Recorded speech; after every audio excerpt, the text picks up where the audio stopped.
할렐루야. 하나님께서 허락하신 새날 그리고 첫 시간을 하나님께 드리며 예배하는 여러분들을 축복합니다. 기도하겠습니다. 아버지 하나님 참으로 감사드립니다. 오늘도 우리에게 생명을 주시고 또한 새날을 주셔서 하나님을 찬양하고 예배하며 이 하루를 시작할 수 있도록 인도하심을 감사드립니다. 하나님, 오늘도 하나님을 기억하며 살게 하여 주옵소서. 늘 하나님과 동행하는 삶을 살게 하여 주옵소서. 하나님, 사람의 마음에 합한 사람이 되는 것이 아니라 하나님 마음에 합한 사람으로 살아가기를 원합니다. 오늘도 우리에게 말씀을 주셨습니다. 이 말씀을 붙잡고 이 말씀을 생명 삼아 살아갈 수 있도록 인도하여 주시고, 오늘도 우리 아버지 하나님께서 우리에게 기뻐하시는 일들을 행하며 살아갈 수 있도록 인도하여 주옵소서. 하나님, 오늘도 하나님 중심으로 살아가기를 원합니다. 말씀 중심으로 살아가기를 원합니다. 그러나 이것은 나의 의지로 되지 않습니다. 성령님을 통해서 우리를 인도하여 주시고, 오늘도 하나님과 동행하며 예수님께서 가신 그 길을 나도 걸어갈 수 있도록 발걸음을 지도하여 주옵소서. 예수 그리스도의 이름으로 기도하옵나이다. 아멘. 다 함께 찬송가 287장 찬양 드립니다.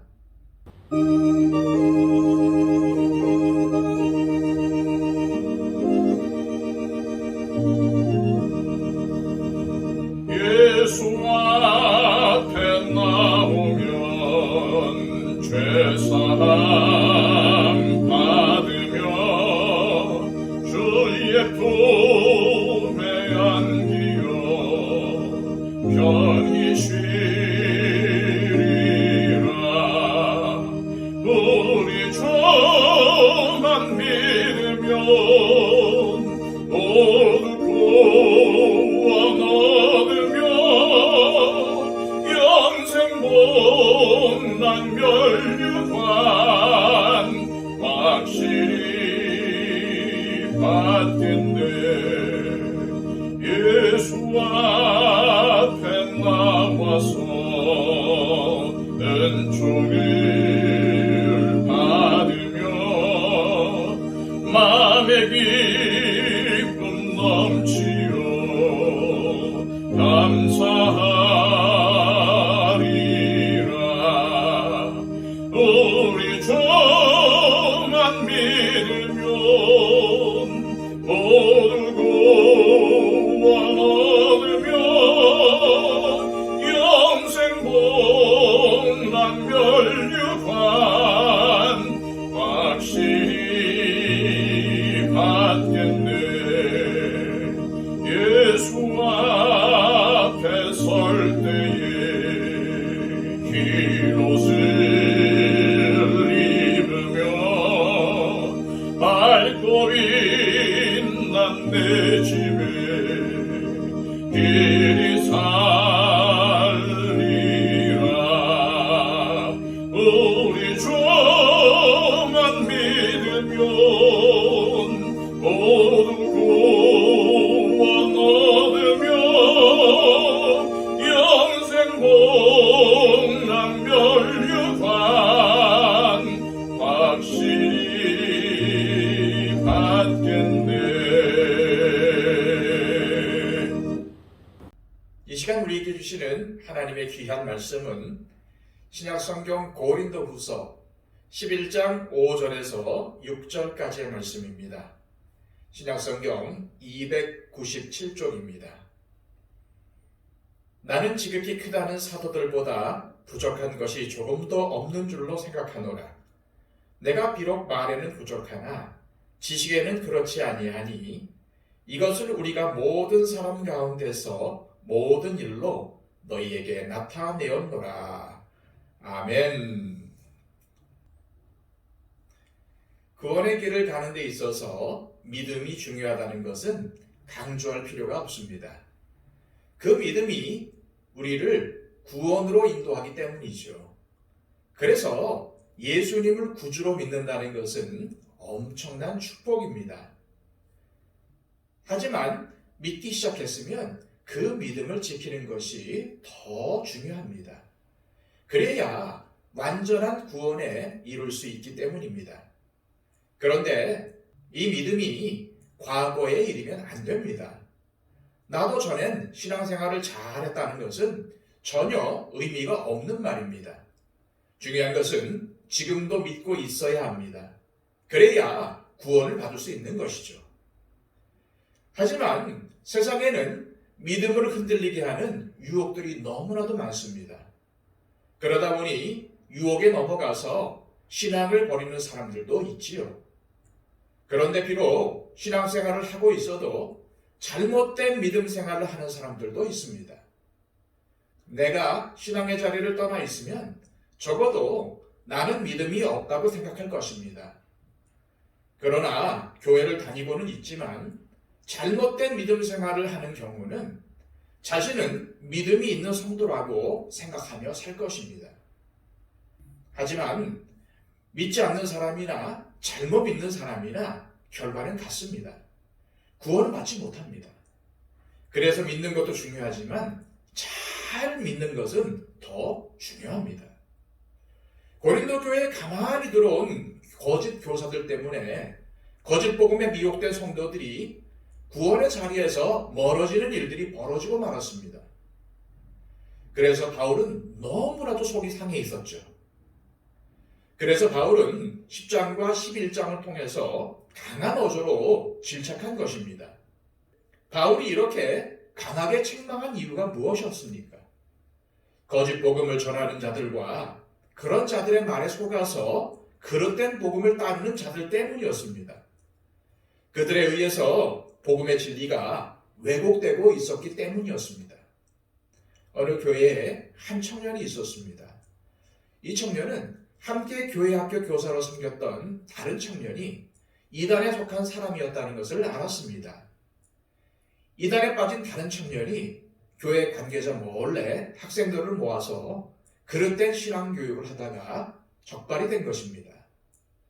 그래서 담임 목사님은 다른 청년의 교사직을 박탈하고 출교까지 시켰습니다. 이걸 본 청년은 담임 목사님의 강경한 태도에 상처를 받고 우리 교회가 이렇게 사랑이 없나, 이렇게 포용력이 약한가 라는 생각이 마음속에서 떠나지 않았습니다. 그런데 나중에 이 청년이 신앙을 공부하고 목회자로 살아가면서 그때 자신이 잘못된 생각을 했다는 것을 알고 반성을 했습니다. 사람과 포용으로 접근해야 할 부분이 있고 단호하게 맞서야 할 부분이 있다는 것을 깨달은 것입니다.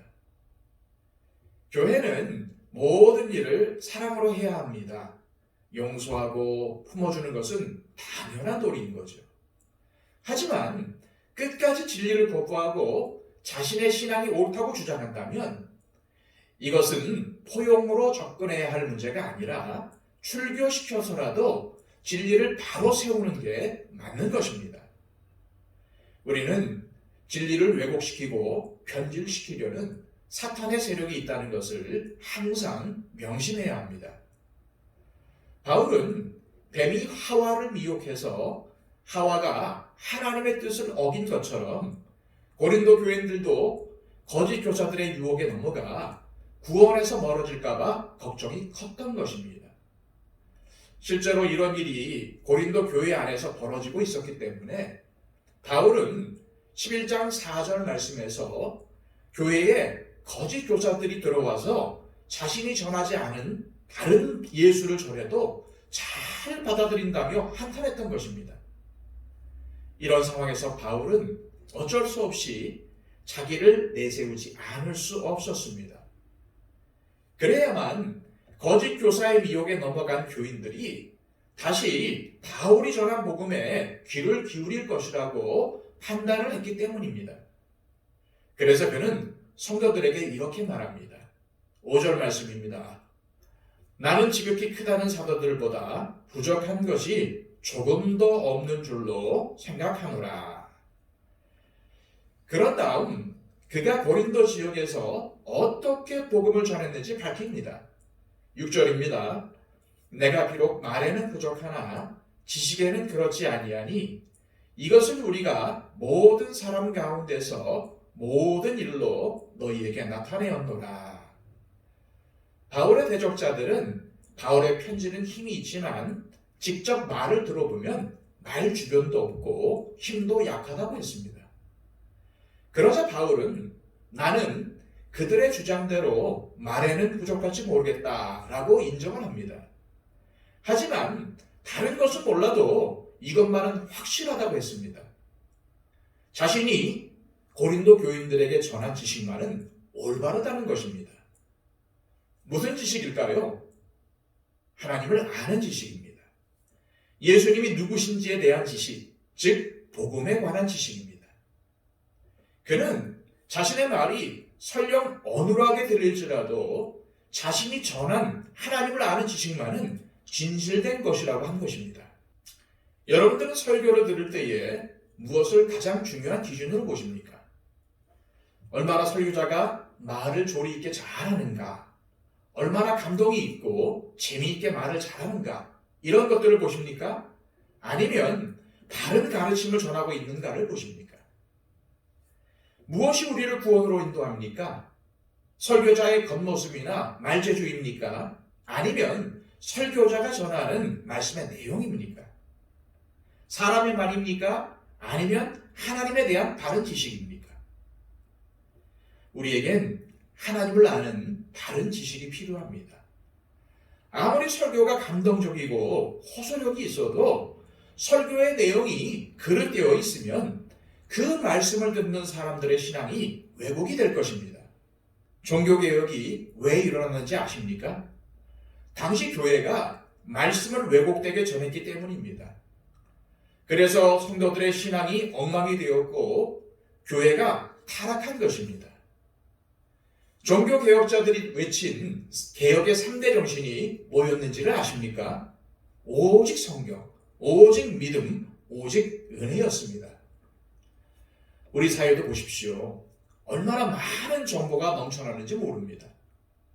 궁금한 것이 있으면은 인터넷을 조금만 검색해보면 여러 가지 정보가 뜹니다. 그런데 문제는 그 중에서 어떠한 것이 사실인가 하는 것입니다. 그래서 지금 우리에게 요구되는 것은 사실과 거짓 정보를 잘 분별할 수 있는 능력을 키우는 일입니다. 그렇지 않으면 거짓 정보에 놀아나는 경우가 참으로 많습니다.